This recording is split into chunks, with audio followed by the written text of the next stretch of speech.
Thank you, Deidre. And now to Professor John Charalambakis. Did I say that correctly? I was practicing the whole day. From the University of Kentucky. He's also not just an academic, but a very practical man, the chief economist of Black Financial Summit. John, delighted to have you with us. Thank you. It's a great honor to be among you. Thank you for the invitation, and we appreciate everything you do to make this a delightful experience. Since Deidre started with age, let me tell you a story. I have a good friend. He lives in, his name is Tony. He lives in Philadelphia, Pennsylvania. The day he turned 50, he wakes up, he turns to his wife and says, "Honey, I'm middle-aged. Today I turned 50. And she responded, "How many men of 100 years old do you know?"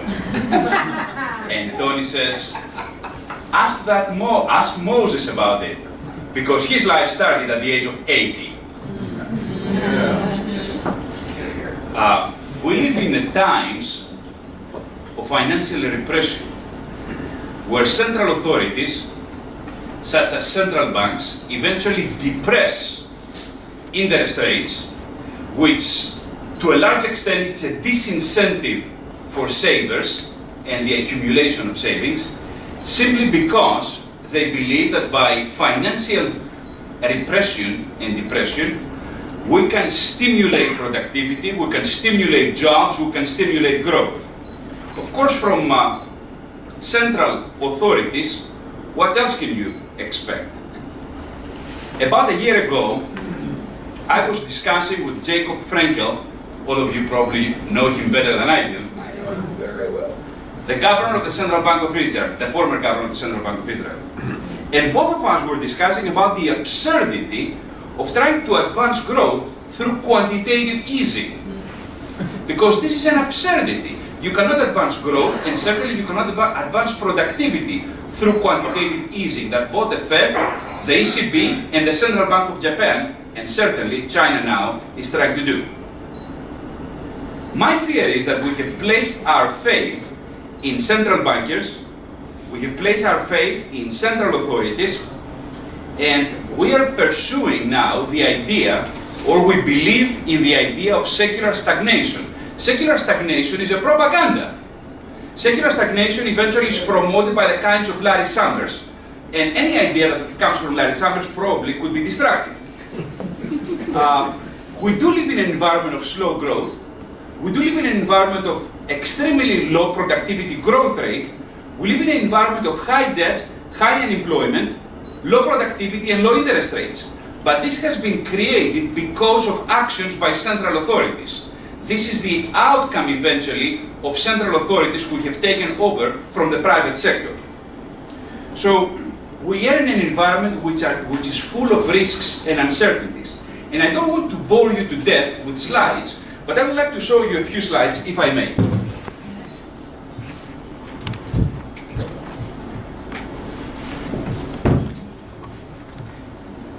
Do we have anything that... Okay. The regulator. Yeah. So I'll show you the near-term troubles. I was born and raised in Greece, so I know a few things about the Greek economy. They believe, that is, the European Union believes, that if there is a Grexit, everything will be fine, because they have prepared themselves for this outcome. Guess what?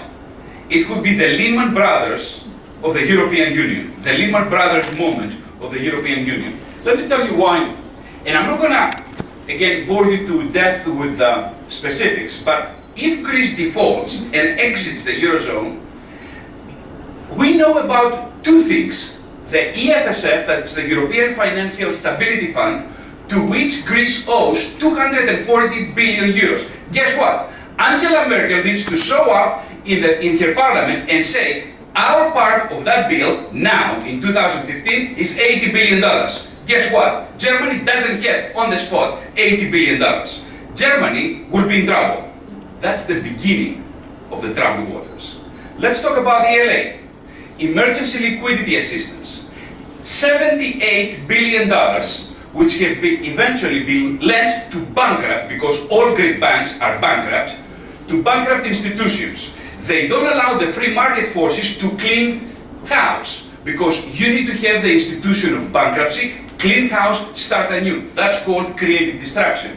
And nobody talks about target 2. Look at Deutsche Bank.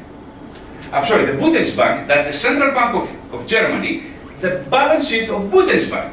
The majority of the balance sheet of Bundesbank is in target 2, and nobody talks about target 2. Target 2 in Europe is 1.1 trillion euros. If Greece defaults, on the spot, 100 billion euros disappear. Who has guaranteed? Bundesbank. Bundesbank on the spot needs to come up with 100 billion euros. And guess what? If Greece defaults next month in June on 7 billion, just 7 billion that it owes to the ECB, the European Central Bank, needs to be recapitalized. And along with the Central Bank of Europe, all European central banks need to be recapitalized. This is the moment of truth. So we live in a marketplace which is full of risks. And the unfortunate thing is that our politicians, who run to some extent our lives and regulate our lives, they're ignorant and they don't talk about the truth. The truth is, if target 2 eventually comes into trouble, the whole marketplace, the global marketplace, will be in trouble.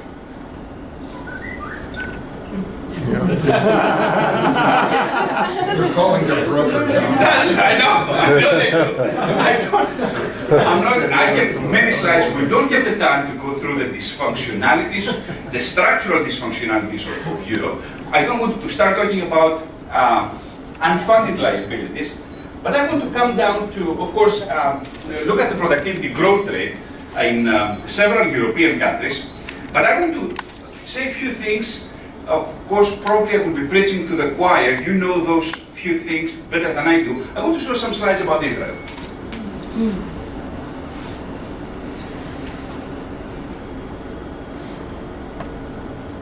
Okay. Some good things, some problematic things. Let's look at the Israeli GDP growth rate, which has been very encouraging in the last, let's say, year, 2 years.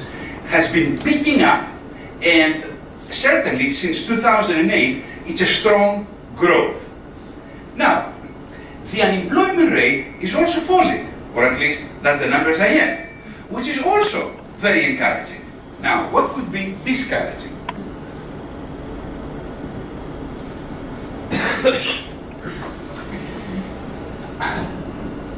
I'm sorry, this is still encouraging picture. I apologize. Especially, yes. I'm talking like a government. The white is black and the black is white. The external position, the current account surplus, is 3%. That's extremely strong. And certainly the fact that debt, that eternal enemy of business, has been cut, government debt, has been cut significantly, is very encouraging.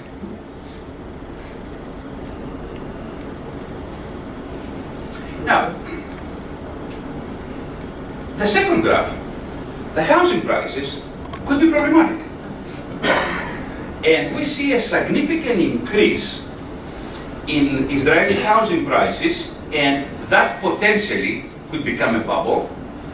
We all know that in the United States, housing bubbles could have significant consequences for local banking institutions, as well as for people who, all of a sudden, if economics change a bit, may find themselves in a bit of trouble to pay back those loans. Now, low levels of investment is hurting Israeli productivity growth rate, and that could be problematic.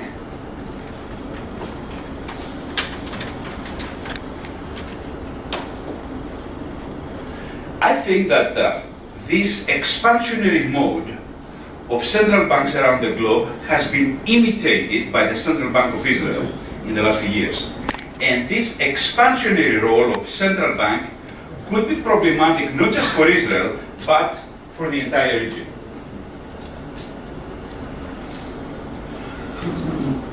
Now, backsliding in business climate, as some recent indicators show, take for example the first indicator, starting a business.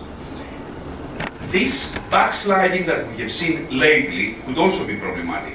And we need to find the causes why starting a business has become more problematic, and certainly some state-backed firms which dominate the economy need to back off and allow the free markets to come in.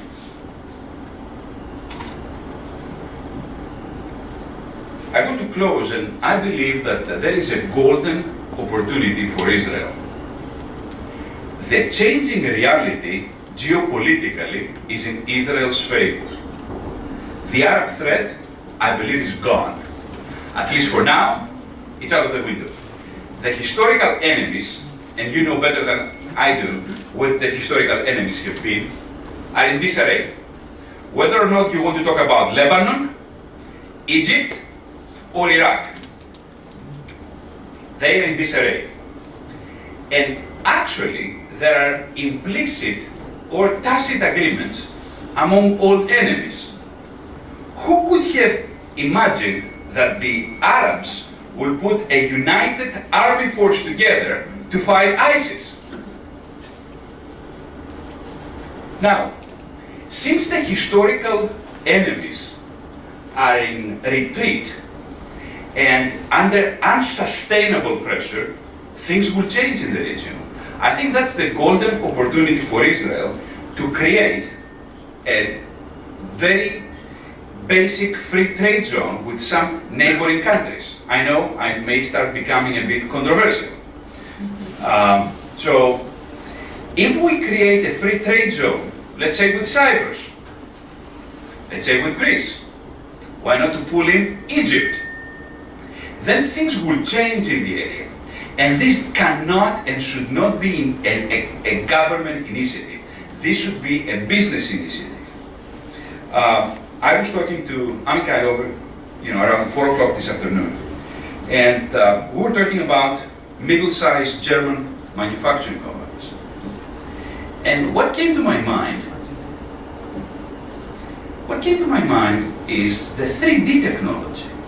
Israel is the startup nation that we all respect, and certainly can lead the globe in 3D technology. In that case, those middle-sized manufacturing firms in Germany, trust me, will go out of business. Because you want a basketball? You can create the basketball at home. Seriously, you want an engine for your compressor, for the air conditioning? You can create the engine using 3D technology. Who is in better place to advance this 3D technology than Israel? Let me close. A few years ago, I took what is known in economics as a support vector machine, or actually in mathematics. We had never applied the support vector machine in economics. And we started with a couple of colleagues a study originally with 14 countries. Later we expanded to about 108 countries. What creates and sustains a middle class? Now I have a peculiar opinion. You cannot have a democracy unless you have a middle class. The middle class is the prerequisite to have democracy. The unfortunate thing is that in Europe, and I'm afraid also in the United States, we should start losing, because of government action, the middle class. So what we discovered through this support vector machine is that there are 5 basic infrastructures that create and sustain the middle class. The first is the rule of law, the legal infrastructure. The second infrastructure deals with the physical infrastructure that we need. We do need networks. We do need networks for shipping purposes. We need roads, we need water systems. Certainly, we also need to have a social infrastructure. Yeah, we do need good educational systems, not run by government. Then we need a financial infrastructure, and finally, we need a technology infrastructure. Unless a nation develops those 5, and by the way, the predictable power of that model that we developed exceeded 78%. which is pretty good. So I believe that in order to create and sustain the middle class, which eventually takes the initiatives, creates and sustains productivity growth rate, we do need those 5 infrastructures. Thank you.